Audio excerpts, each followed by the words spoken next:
Those are bright. Can you guys hear me okay? Yeah. Cool. All right. How many of you guys have heard me give this talk before? Show your hands. Okay. Well, for those of you who have heard this, you know that, thank you, sir. Probably going to need that. For those of you who have heard me give this talk before, you know that I genuinely do not like to do this. This is, heard Dr. Wells. Can we just for a second give Dr. Wells a big hand again? Because it takes a lot of courage to do what he just did.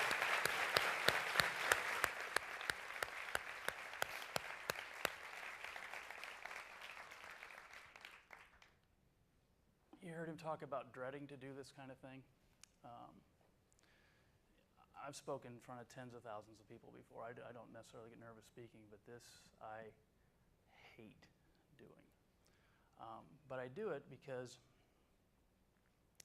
if you're going to be a mentor to somebody, you not only need to share the good things and the successes that you've done in life, but you also need to share mistakes and the screw-ups, so that, because I believe you can learn just as much from a mentor teaching you something that they did right or wrong.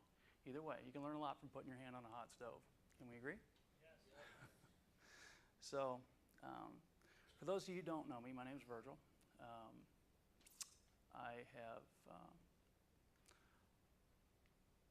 I was the first person in my family I was adopted at birth when I was 7 days old. Anybody in here adopted? Anyone? Oh, there's a couple. Cool. I was the first person in my family to graduate high school, much less go on to college.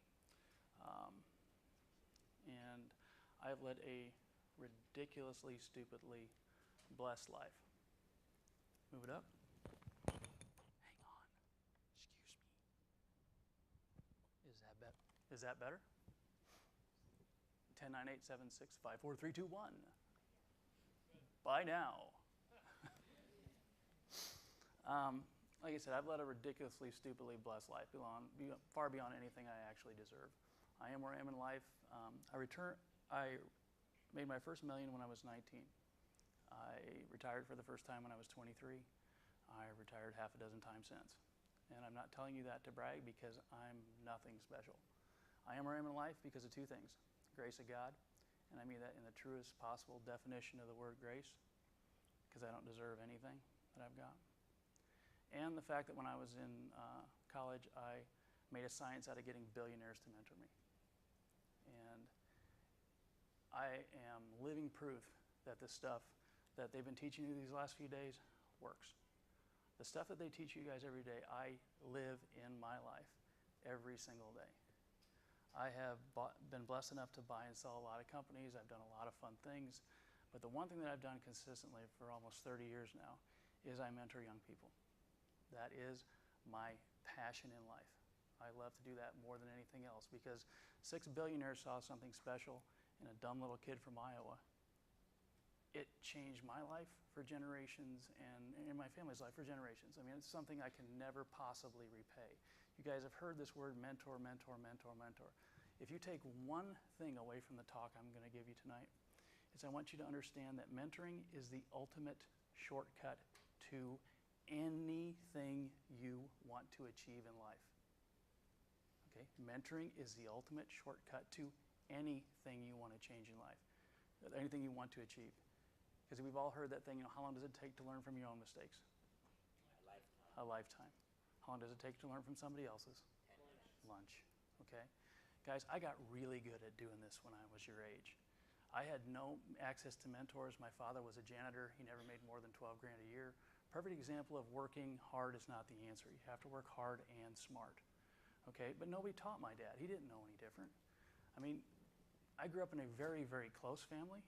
Being adopted, I couldn't have picked 2 better parents if I had a choice.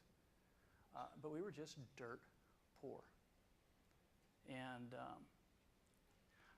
how many of you guys have ever had moments in your life, pivotal points in your life, where you can remember them clear as a bell? Okay? That these turning points, that if you'd have gone this way or that way, where would your life be right now? You don't know. Okay? We all have moments like that in our lives. And two of them for me that I remember growing up was I lived on wasn't really a farm, but it was something similar to that in Iowa. And we would get to go into town once a month. And we would, the pinnacle of our whole month was going to eat at McDonald's and then getting to shop at Kmart. And we would always go to McDonald's, but my dad would always go in and get the food, and we would go, he'd bring it back out to the car and we would eat. And I didn't understand why it was at that time until later on that I realized that he was actually so ashamed of how poorly we were dressed that we wouldn't go into the restaurant. He would bring it out to the car. And I just thought it was fun, because when you're little, you don't know you're poor. And I was like, well, that's cool. You know, you just eat in the car and throw food at each other and all that kind of fun stuff that you do when you're little. And so I remember that, because I remember thinking, there was one time that happened, and after I realized why he did it, that, you know, I just said to myself, okay, I'm not going to be poor. No matter what, I'm not going to be poor. And there was another time that we went to Kmart, and remember, Kmart was a big deal to us. It was like shopping at, you know, Macy's or something for the average person. And I remember one time my father went off to go do something, and I was with my mom.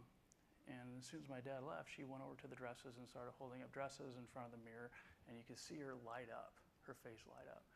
And she saw my dad coming and put the dresses away really fast and said, you know, whatever you do, don't tell your dad that I was looking. I don't want him to feel bad. I was like, okay, well, when I get married and I have a wife, she's never going to do that, you know, because I'm, you know, young and think I'm going to take on the world and all this. And so I grew up, you know, I grew up believing that money was going to solve everything, that getting rich was going to be the answer to everything. Now, it's not till later on in life when you actually have money that you realize doesn't do anything like that. But that was my reality at the time. So that's what I went with. And when I went to college, I went with a passion that no matter what, I was going to get rich. You know, for people who don't know me, they think I'm extremely intelligent. People who do know me know I'm anything but. What I do have, though, is focus that'll burn a hole through a wall. I will not give up when I've set my sights on something. And I just knew that I had to be rich. Now, I didn't have any access to mentors. I didn't know what they were. I had no clue. I mean, to give you an idea, you know, one of two things is going to change your life, guys. Inspiration or desperation. One of those two. You know, I love to hear Dr. Bill's story about how he just knew he was going to be a dentist, you know, from the time that he can remember remembering. I mean, that's got to be an awesome feeling, to know what you're meant to do in life. But for most of us, and myself included, for me it was desperation. I had no clue. How many guys out there have no idea what you really want to do in life yet? Okay? Congratulations, you're normal. Okay? And so when I went to school, I'll give you an idea of how stupid my logic was at the time. The only access I had to any mentors was Forbes and Fortune magazine. And every month when we'd get the new issue in at the library at my university, I'd read it cover to cover. And then I would literally, as soon as they profiled a billionaire, because there weren't that many of them at that time, I would start writing them letters, physical letters. For those of you who are young, there was a time when you actually used to put a piece of pen on a piece of paper, and then you would put this thing in this magic black box, and it would disappear. And so I would start writing these billionaires' letters, and it didn't take me long to figure out that didn't work. But I couldn't get to them, but I could always get to their gatekeeper. I could always get to their secretary. And I got really, really good at making them like me and feel sorry for me. And every summer, I would pack everything I had. How many of you guys know what a Pinto is for a car? I was rocking a 1971 pea green Pinto back then. And I would pack everything I owned in the car in the summertime, and I would drive to one of their gates until they just let me in to empty garbage cans or clean toilets. I didn't care. I just get my foot in the door, and I will take care of it from there. And again, because I was just desperate. And again, because 6 of those guys took me under their wings, it changed my life and my family's life forever. First business I ever owned was a mortgage company that a college professor of mine and I started. You guys, they've talked to you guys, right, about how important it is to get to know your professors and things like this. I actually made millions of dollars with a professor that we all used to joke about. We called him 4x4 because he was 4 feet tall, 4 feet wide, and couldn't talk to anybody to save his life. He was a statistics professor. And what happened was, at that particular time in Iowa where I was growing up, there was a farm crisis. All the farmers were losing their farms right and left. My uncle lost the family farm, committed suicide because of it, because it was a big deal back then for that to happen. And it was just the economic times and a lot of other circumstances in place. But I had been doing an internship with a financial services firm at that point in time. You guys all heard about internships, right? The power of an internship. And so I'd been doing that, so I knew the right people. This guy had a brilliant idea. And between the two of us, we ended up opening 32 mortgage offices in 23 towns in 18 months. And I went from living in a one-bedroom apartment with 2 roommates, so that's 3 guys in a one-bedroom apartment. We had bunked water beds, thought we were cool as heck. And I went from that to having a 10,000 square foot house with an indoor-outdoor pool and an indoor-outdoor hot tub and a different color Corvette for every day of the week just because I flippin' could. And I mean, you talk about, I remember when I made my first million, my mentors told me, they sat me down, they said, Virgil, it's great, you're a millionaire, wonderful, you're 19, mazel tov. I said, we can teach you how to make money, that's easy. Teaching you how to keep it, totally different set of skills. I go, no, I got this. A few years later, I'm flat broke, living back with my parents going, what the heck happened?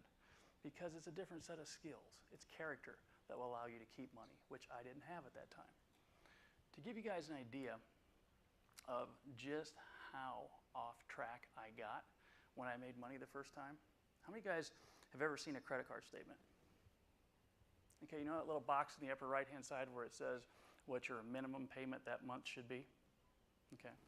When I was at my peak, my minimum payments on my credit card, not my balances, just the minimum payments, were between $30,000 and $40,000 a month. I was out of control. And I mean, all of a sudden you have all these friends around you that you think are friends. And in that particular time, because it was a really good media story, college professor teams up with young whiz kid and they save the farms. I mean, I was all over the news, all over everything. And I mean, I really started to think that I was all that. And that, you know, I was basically invincible. And so what happened was, right at the peak of it, we got approached, long story short, by a bunch of investors from a different country that wanted to buy the company. And, you know, I'm Virgil. I know how to do this. I don't need an attorney. Yeah, that didn't really work out too well. Bottom line is, our names were still on everything. My partner's names were still on everything. They took millions of dollars out of escrow accounts, bankrupted the company, left us holding the bag. And I went literally from having everything to nothing in a matter of just a few weeks. And it was hard on me and my ego, but it was, how many guys come from a small town? Okay, my graduating class was 57 kids, okay? It was devastating on my parents. They went from having this young whiz kid that they were so proud of to all of a sudden not even able to hold their head up in public. And that hurt me more than anything. And it was really rough because when you don't come from money and you make money the first time, there's a part of you inside that thinks you just got lucky and you're never going to be able to do it again. And when you see the shame and embarrassment and things that you bring your family over that, and you realize that all the friends you had on the way up are not only not there on the way down, they turn on you on the way down. And all of a sudden you get to a point where you feel utterly, completely alone. And for me, rock bottom, or what I thought was rock bottom at that time, was a night, it was the night before they came and took my house. And so I'm sitting alone in my house. Everything's gone. I'm sitting up in my bedroom on the floor. They had taken all the cars, taken everything else. And I was sitting there with a gun in my mouth. And give you an idea how screwed up your thinking can get when you get to that point. The only reason I didn't kill myself that night was because I thought to myself, I was mad. I was pissed off. And I thought, you know what? I'm going to do it anyway, so why don't I take out all the people that have turned on me before I do that? I figured I'd go on a spree. I mean, that's how utterly messed up I was. And how many of you guys ever saw a movie, I always forget this, Jim Carrey, was it Bruce Almighty, right? Where, do you guys remember a scene where he was standing on the side of I think it was the side of a lake, and he had lost everything, and he looked up to God, and he said, "Oh, mighty smiter," or something like that, "smite me," this kind of thing. He dared God to take him down. Well, I actually did that night. I was raised in a church when I went to, I had like 12 years of perfect attendance, even though no matter how many times I stuck my finger down my throat, my dad still made me go. And, and when I got to college, I ran as far and fast away from God as I possibly could. And that was a moment when I was just angry at the world. And so I looked up and I said, "God," and I said it out loud. I took the gun out of my mouth and I said, "God, this is all you got? I'm still here." I said, "Come on, I dare you. What else you got?" And if I could give you guys one piece of advice moving forward in life, don't dare God. Turns out he can be pretty creative when he wants to be. And 3 days later, I had a heart attack. I was 23. Had no idea where it came from. I was teaching martial arts at the time. I was actually in the middle of a fight when it was going on. And all I remember is the whole left side of my body going numb and thinking, "Dang, he's fast. I didn't even see that coming," and just dropped. And that started a whole different chapter of my life. Because like I told you guys, beginning, I was adopted at birth when I was 7 days old.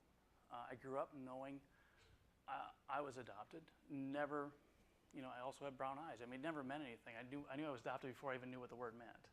So it didn't really mean anything to me. But when I had the heart attack, I had to go find my birth parents because they didn't know what had happened, what was causing it for sure. And when you go to a doctor's office when you're adopted, they have the medical. You guys all have those medical forms where they ask you your medical history for everything. Well, when you're adopted, you don't know, so you just go adopted, and that's it. You don't even give it a second thought.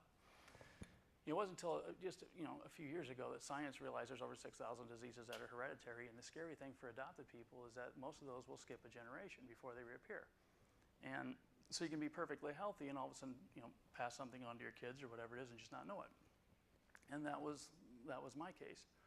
But I didn't know that at the time, and so I had to embark on this journey to go find my birth parents. Now, honestly, I was never one of these adoptees who laid awake at night and wondered where my birth parents were. I figured I got two, I don't need two more. And only on my birthday, I think every once in a while you'd wonder, does the woman even remember it, or something like that. But that was just like a fleeting thought. I'd always been told I was a product of a rape. That my mom was 15. Nobody knew who my dad was, and I just grew up knowing that. It didn't emotionally scar me or anything. But I had great mom and dad, and they made up for anything that that may have been a hole there. And so it was one of those things where I just really didn't think about it that much. But all of a sudden, when I had to do it, I approached it like I had done everything in my life. For those of you guys you all went through DISC, right? Okay. My DISC results is there's D, there's 100% D, there's jerk, and then there's me. I'm pure D. And so I approach everything like a mission. There's just an on and off. I don't have a dimmer switch. There's an on and off, and that's with me. So, okay, this is my goal, must find birth mother. No emotions, didn't allow anything in, and just said, okay, I got to do this. And so I just plowed through and did it. And there was a moment where all of a sudden I had her phone number. And it was just bizarre. It was like I'd stuck my finger in a light socket. I couldn't move. All these emotions that I never knew were there just started flooding in. And I probably sat there for at least a half hour just stunned and literally couldn't move. So finally I get up the courage to pick up the phone and dial it. And guys, you got to remember, this was before caller ID or anything like that. And so I pick up the phone and I'm froze. And the phone rang probably at least literally a couple hundred times. I'm not exaggerating. It was a couple hundred times. I couldn't put the phone down. I couldn't move. And all of a sudden this lady picks up the phone on the other end. I didn't say a word. She picks up the phone.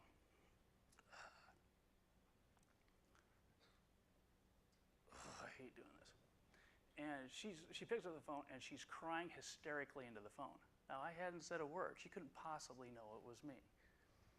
And it turns out it was not my birth mother. It was her sister. What had happened was, again, I was always told I was a product of a rape. In reality, turns out my parents were married. I had a full-blooded sister that I didn't know existed that was 3 years older than me. But what had happened was my father, my birth father, died when he was 23, like the day after I was born, of a heart attack, the same heart attack that I had had. And so this was in Michigan in 1965, and the state of Michigan stepped in. My parents were Harley bikers. And so the state of Michigan stepped in and said, okay, well, here's an unwed woman with a 3-year-old and a newborn. We're going to take the newborn, put him in foster care, and come back when you get a job. I looked into it later as I was doing my research, and she came back 7 days later with a job to get me, but I'd already been adopted out into Iowa. So in her eyes, all those years I was stolen. But she was very poor and from a lower economic status and didn't know how to fight the system. And so all those years she just had a stolen son in her life. Turns out what she did was she never got remarried, but she moved to the next small town over in Michigan from where I was born and where she was living at the time. Her sister still lived in the same town. And so what she did was for 23 years, she had a phone in her sister's house.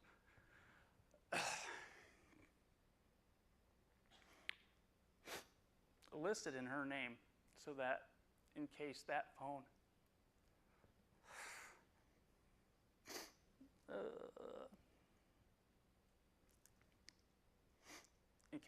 ever rang, it was me. Now, in 23, so she paid that bill every month, month after month for 23 years. And the reason it took my aunt so long to get to the phone was because in 23 years, that phone got buried, amongst all kinds of other stuff in a corner. So it took her 100 rings or so even to figure out what it was. And then she's doing this mad dash for the phone so that she could pick it up before I hung up, because there was no such thing as caller ID back then. And so it was pretty interesting. Turns out my birth mother set a plate for me at the table every night.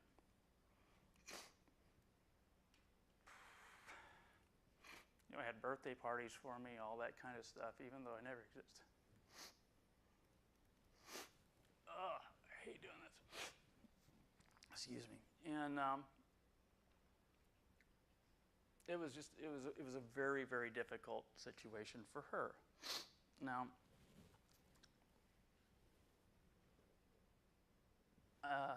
so I ended up meeting her. She was in Michigan, I was in Iowa, and it was the middle of summer. And so we kind of met halfway outside of Chicago at a truck stop just off the interstate. It was probably at least 100 degrees that day, high 90s, whatever it was. And so I get out of the car, and they're probably a couple 100 yards away. My full-blooded sister, not a half-sister, a full-blooded sister. And she started walking towards me. Now, what I did not know at that time, keep in mind, I was 23 at that time. Her husband, my birth father, was 23 when he died. What I did not know was that if you were to put a black and white picture of me next to a black and white picture of him when he died, I would have a hard time telling them apart. I had the same big handlebar mustache. I mean, it was just crazy.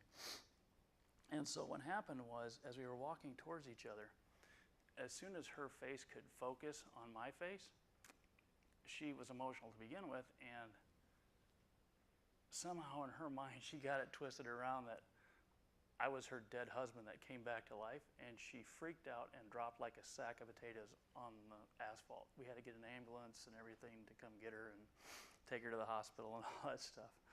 And I told her when we were in the hospital later, I said, I usually don't have that effect on women until after they meet me. Followed by the nausea and the vomiting, but I've gotten used to that. And so that's been an interesting journey. The coolest part of the whole thing was literally to have a full-blooded sister, because you're genetically identical, but you don't have any of the crap of growing up together. So it's really kind of cool. But that leads me to the next part of my story that I'm going to tell you, and that is what I consider to be probably the biggest screw up in my life. During the time that this was going on, and a few years earlier than that, I had run into a man who was a mentor of mine. His name was Walter Haley. He is the gentleman who actually started this entire program well over 2 decades ago. And he was a very pivotal,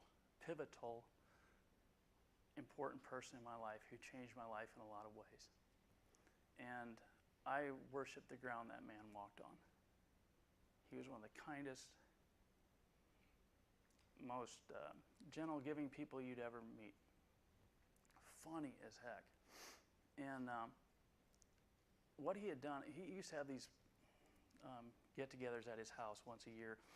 I think it was either Fortune or Forbes magazine used to do a profile on it almost every year, where he would take Fortune 500 CEOs and bring them all to his house. And he lived on top of this mountain. He had his own zoo. You'd drive past elephants and giraffes and stuff walking by. I mean, the guy was just insanely successful. And he would bring these CEOs up there for a week, and I was the only one that wasn't on that level that was allowed to come. And so I would sit in on these meetings, and after a few days, Walter would always end it by he'd get all these big-time, captains of industry standing out in a circle in his driveway. And he would tell a story about him and his father. Walter had a really messed up life and turned it around just, again, out of desperation. And he told the story about his father and how one time he decided he was going to stop hating his father and holding it against him. And he sat down and he wrote his father a letter of all the things that he was grateful for that his father did for him. Walter it was amazing to watch him tell this story. How many of you guys ever saw the cartoon Mr. Magoo? Well, I guess I'm getting old. He looked like a raisin, basically, like about a 5-foot tall raisin. And one of these men that was just, you'd fall in love with him in the first 15 seconds you met him, and in 1 minute he was the best friend you ever had in your life. And he was just that kind of guy. And as he was telling this story, you would see these captains of industry just break down like babies on their knees in this man's driveway and start crying. And the purpose of his message was to tell them to go back and write a thank you letter, to be grateful to all the people who helped them get where they are in life, to their parents, not to hold any grudges, all this kind of thing. And with Walter, again, if he told me to jump, I said how high. I didn't question anything. I just did exactly what that man told, and he was never wrong. I took every piece of advice he gave, except that one. And for whatever reason, year after year, I would come and I would hear him tell that story, and as soon as he started telling that story, I started backing up, and I got out of there. And there was no baggage between my father and I, or my parents. There was nothing like that. But for whatever reason, maybe it's just because I'm such a big D, I didn't want to, face emotions like that. And so I just never wrote the letter. Every year, Walter would say, "Did you do it yet?" I'd be like, "I'm gonna." And he'd look at me, "You better." And I was like, "Okay." So year after year after year, I just never did it. And you talk about moments in your life that change everything. When I was living back with my parents, you understand, as I was growing up, my father was a German immigrant. Both my mom and dad were fresh off the boat, spoke German in our house more than we ever spoke English. My father was a huge man. I mean, his hands were the size of my head, and just a big, giant teddy bear. But, I mean, very intimidating to look at him. He never spoke. He always, because he had a 6th grade education, he always thought people thought he was stupid, so he would never talk. And so he and I kind of had this unwritten language where, I was like, by the time I was 5, I knew that meant yes and meant no.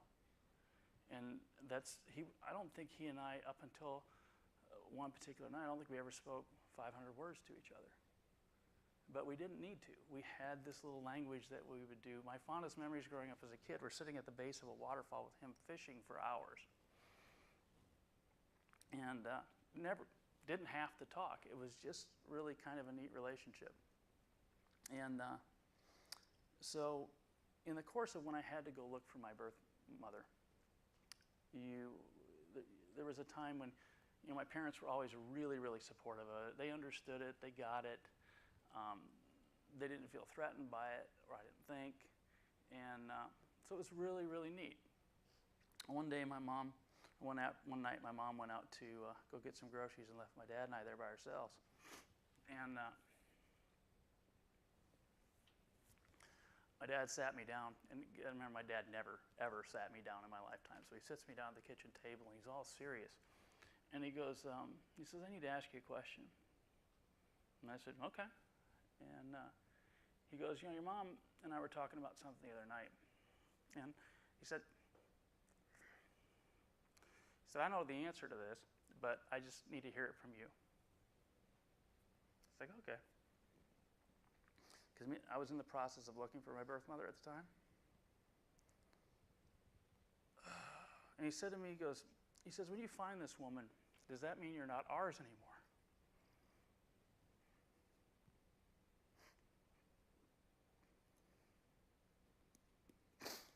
I just kind of blew it off, and I said, "Dad, yeah, of course. What the heck? Yeah, obviously, yeah." He's like, "Yeah, I thought so. I just needed to hear it from you, and I'll tell your mom." I said, "Okay, cool." And there was something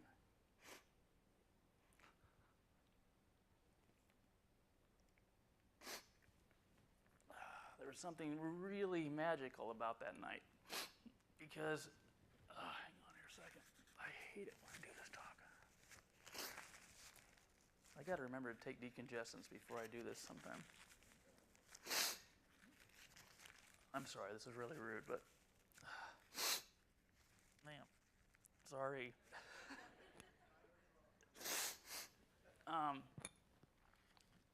So there was something really magical about that night, because for whatever reason, that just opened this door. And all of a sudden, it's like we were college buddies. I mean, we started talking about everything. We talked for hours. I mean, my dad went down the refrigerator and got beers for us. I didn't even know he had beer. I'd never seen him drink. And we started drinking together and hanging out. I mean, we talked about girls. We talked about everything. It was just absolutely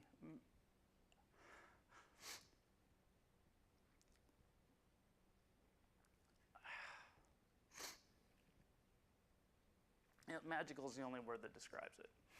And I remember my mom came home, and remember, I told you up to that point, my dad and I probably never said 500 words to each other. So she comes home, and she sees this going on, and she doesn't know what the heck.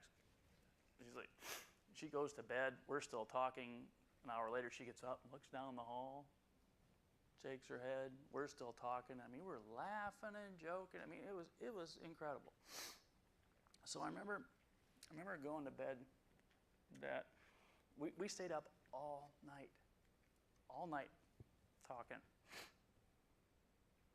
And I remember going to bed that morning thinking to myself, I was remembering Walter's words. It was like December 4th, December 5th, something like that. And I remember thinking to myself, this is going to be so cool. I'm going to write him and Mom the letter of a lifetime. I figured I'm going to give it to him for a Christmas present. So I've got, roughly 3 weeks to do it. I got time to craft it, make it perfect, on and on. I'm just going to hit it out of the park at Christmas time. And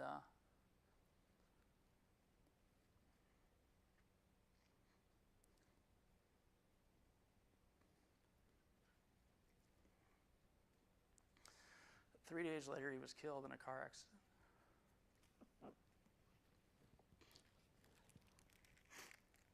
Thanks, sweetie.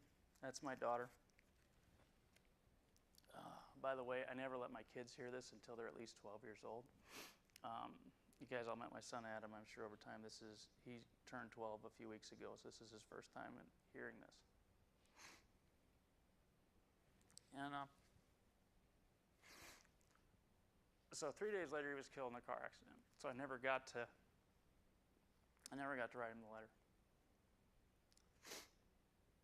So time goes on, and you would think that as a reasonably intelligent person, at some point I would realize that I still have another parent left, and I could maybe write my mom a letter, but I didn't.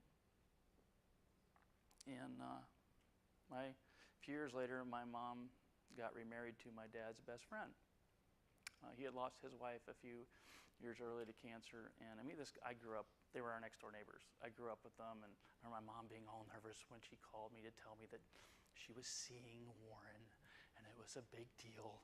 And I was like, "Come on, you kidding me? This is fantastic! I couldn't ask for somebody better for you two to be." They grew up in high school together. They all came over to the States together from Germany. Perfect. This is great. And so they got married, and time goes on, and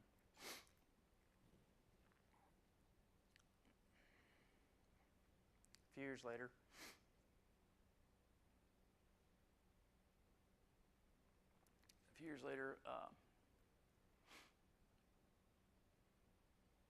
I'm living in Florida at that time, and I get a call from Warren, her husband, that my mom had a heart attack.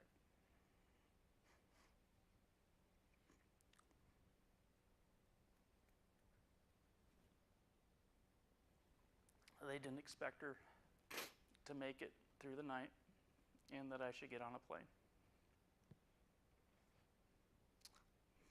So I get on the plane, and the only thing I'm thinking in my mind at that time is, I gotta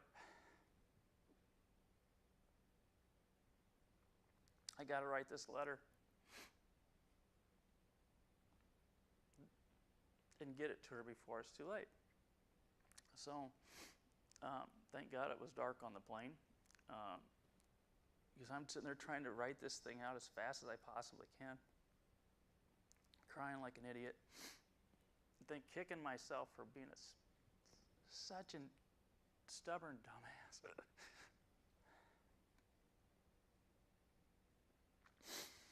So I get off the plane, go to the hospital.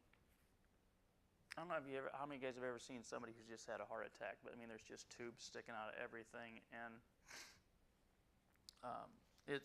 I see blood and I pass out. I'm a wuss, and so I go charging into the room, trying to beat the clock, and Warren and the doctors grab me on my way in and say, "Okay, it looks like she's pulling out of it. It looks like she might make it." I'm like, "Okay, great, but I got to do this. I got to do this." So I go in there, and she's just white. Whiter than just completely pale. And she's unconscious. And the doctors are trying to tell me she's going to last at least another day. I'm like, okay. So I go back home that night and try to polish the letter up a little bit more. Get there the next day. Now, you'd have thought, after everything that I'd just gone through, that I'd be smart enough to give her the stupid letter, but I didn't. When I got there, she was, in fairly bright spirits, and things were looking much better, and I figured, okay, I'll have a few more days to do this. I'll sit down and write it. And I ended up staying there for probably 3 or 4 weeks until she recovered, and went back to Florida and never gave her the letter.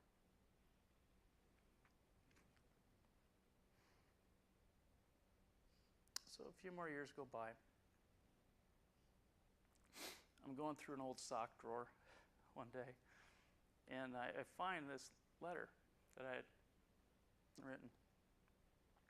It was just a disaster, and there was just all the ink was smudged, and because I literally cried all over it as I was writing it.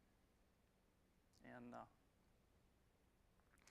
so it was the beginning of August. My mom's birthday is August 7th. And I was thinking, you know what, I got a few days. I'm going to really do this right. And so I just blocked out everything, and I wrote a killer letter. It was really good. And I waited till August 6th. I figured I'm going to overnight it. She's going to get it. Let's see. She's going to get it at 10 a.m. She's going to cry till 10:30. She's going to call me at 10:45, and I am super son for the rest of life. My sister's going to hate me. I have an adopted sister who's older than me. And so I got the letter all done. August 6th, I throw it in the mail, put it in the FedEx box, and it was like this massive weight had been lifted off my shoulders. I'm thinking, yeah, I finally did it, finally did it, finally did it. So next morning comes, I'm sitting there, okay, she should have got it right around now. She's probably crying, so she should call any minute. So 10:30 comes, no call. 11 o'clock, no call. 12:01, 2.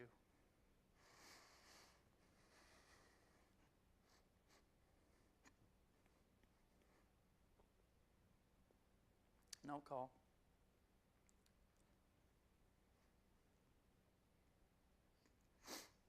About 4 o'clock, I get a call from Warren, her husband. She got the letter. But she got so emotional reading it that she had another heart attack. So I'm back on the plane thinking, great, you killed your mom. Wonderful. Just kicking myself for being so freaking selfish and stupid. Get on the plane, get up there, get in the hospital room. She's still alive at the time.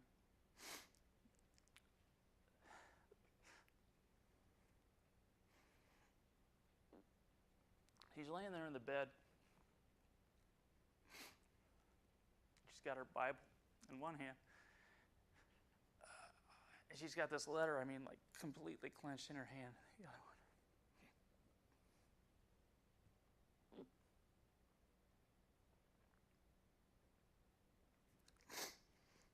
She said to me, she said, when I die,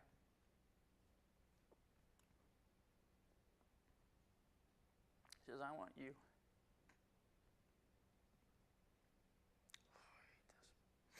She says, I want you to read that at my funeral. And she's holding it, she goes, this is proof that your dad and I did something right.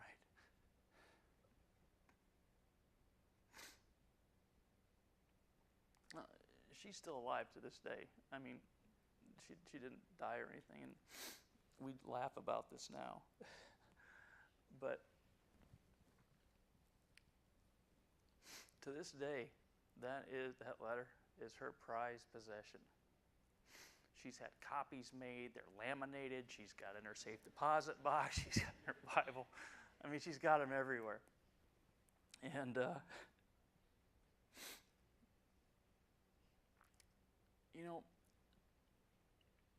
there's no manual to being a parent.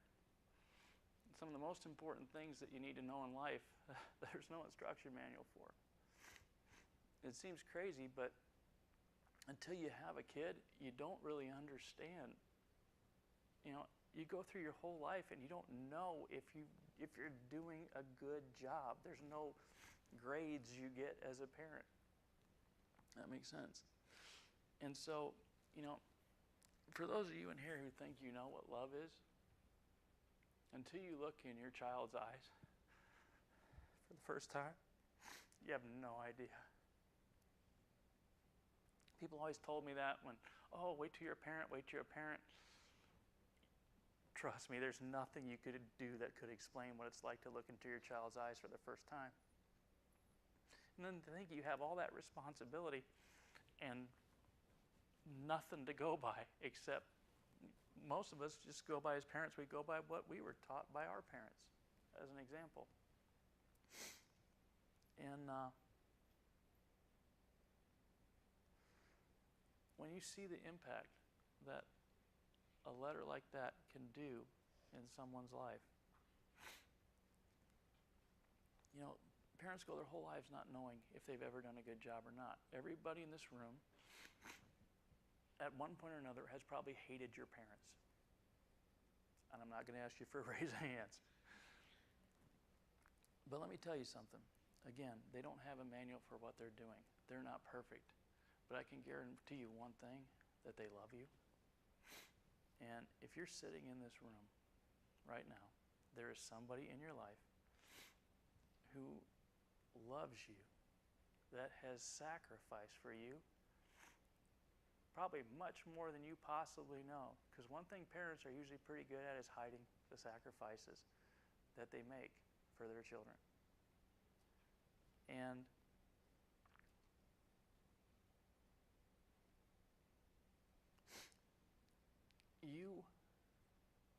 if I could give you one piece of advice, it would be, let the people in your life who care about you know how much you care about them, how grateful you are for them. Guys, I've been mentoring kids for almost 30 years now. I'm almost 50. And I see kids like you holding on to grudges and crap in your lives and things against your parents that just don't matter. Yeah, they weren't perfect. Yeah, they screwed up. Yeah, maybe they did all kinds of horrible things. But bottom line is, they sacrificed for you on one level or another. And I promise you that they do not know if they've done a good job. So you need to understand that there is urgency to doing this.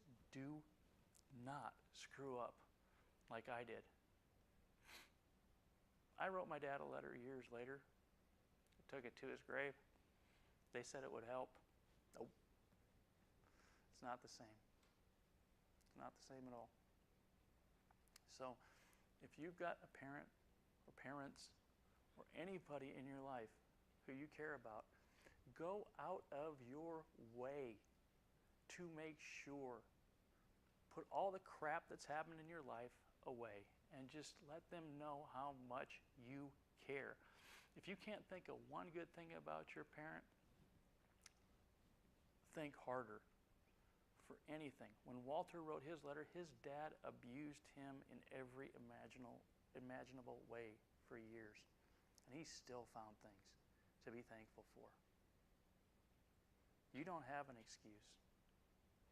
I don't know what your particular religious bent is, but the Bible promises us a lot of things. What it does not promise us is tomorrow. Do not think you have extra time to do this. Just sit and write them a letter. Tell them all the way you do this, guys, it's really simple. Just picture all those moments in your life that you learned something from them, good or bad, and thank them for it. The fact that you'll even remember some of those times will mean an infinite amount to them. I guarantee you, no matter how screwed up your relationship is, that letter will heal it. It will take your relationship to a new level that you can't even possibly imagine. But you have to take the step. Don't hold grudges. No matter what happened in your life, it's over. You make your decisions, you make your choices from here on out, starting right now. And all of you have something to be thankful for. I'm going to tell you one last story, and then I'm going to let you guys go. I told you earlier that you never know how much time you have. I've been teaching at LEAP from the time that when it was originally formed for almost 3 decades now. And I have an infinite amount of respect for Dr. Bill, for the sacrifices that he makes to help you guys get here. One year, I know you guys probably know my 2 daughters are here, Jessica and Jamie. Jessica's just turned 16, Jamie is 14. And one year when Jessica and I were traveling here, because both my girls have been coming to this program since they were about 5. They've been passing out papers for me. They were my little assistant. They were bored to death the first few years they were here, and they've learned to. They are walking, talking examples of what we teach here. I don't remember if Jessica was 5. I think she was probably six at the time, if I can remember right, 5 or 6. We were flying here to Los Angeles, and guys, I've been a pilot for 20 some years, and a flight instructor for probably almost 20 years, and we were on a commercial airline coming here, and it's just her and I.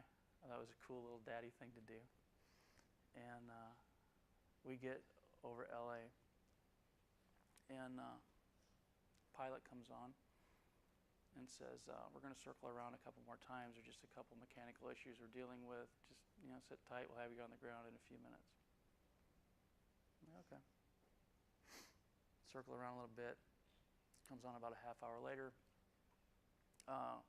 We have some few more serious mechanical problems. We're having a couple technical difficulties with the landing gear, but we're working on it.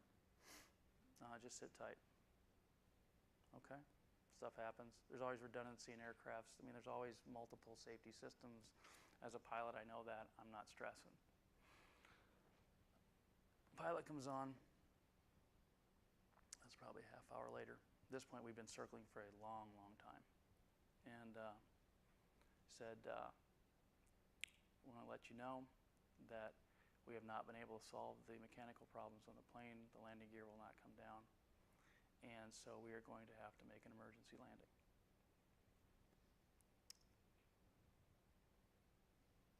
And now, as a pilot, I know the statistics on this kind of thing. And he went through the whole thing, and he said, "Well, now if you look out your window, you're going to see a lot of flashing lights and things like that. Don't worry, they're here to help. We're going to have to. It's called belly landing the plane. You basically skid in. And this is a commercial airliner. And I know the statistics on what the chances are in those situations, and they're not good. So the pilot at one point said, we're going to open it up if any of you have cell phones, because not everybody had cell phones at that time. I said, if you have any cell phones and you'd like to call your loved ones, we would encourage that now. Interesting. You want to see a plane full of people lose their... It was unreal. One of the stewardesses got on a cell phone and she was saying goodbye to her husband in front of everybody. People lost it. I mean, people throwing up, people getting sick. I mean, it was everywhere. It was just crazy. And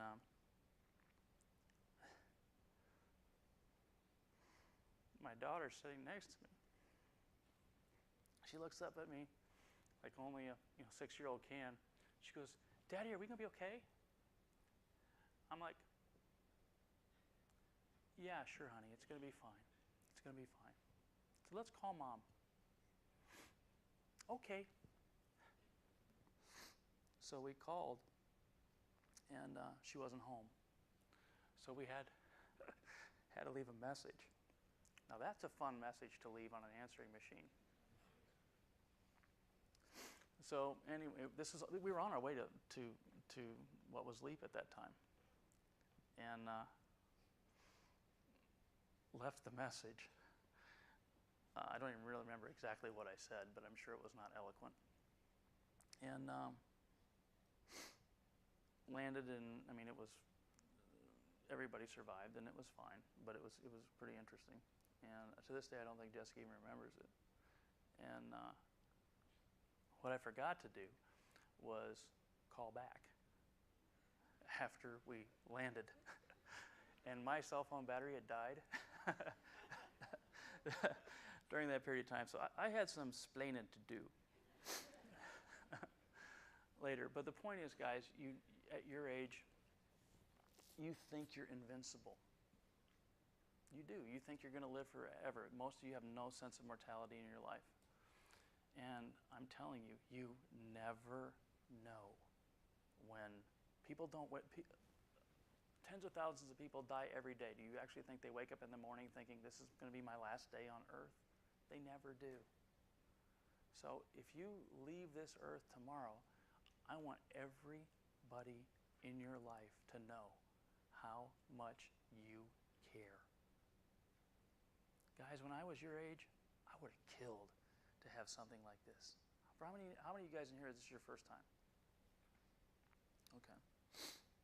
How many of you guys in here, is this something different than you thought it was going to be before you showed up? Okay? Guys, I've been doing this almost 3 decades now, working with kids. It's my passion. And so my job is not to make you feel good. My job is to tell you the truth, whether you want to hear it or not. Fair enough? Let me tell you what happens. If you leave here and you do not form very close bonds with the people in your group, if you do not hold yourselves accountable to each other with your goals and everything, if you do not stay in touch, and when anybody in your group has a bad day, you rally around them. When anybody has a great day, you congratulate them, but you bond together. If you don't do that, within 2 weeks, you're going to be the same person you were when you walked in here. You're going to go right back to that same group of friends. Anybody heard a little thing about turkeys? You're going to go right back to them, and within 6 months, this is going to be a fond little memory of a fun weekend you had in California, and nothing will change in your life. How many of you think that you could go back home and even remotely explain what you're experiencing here right now? It's virtually impossible. How many of you think people would understand it? Could you possibly communicate in words all the things and the experiences that you're having here? No.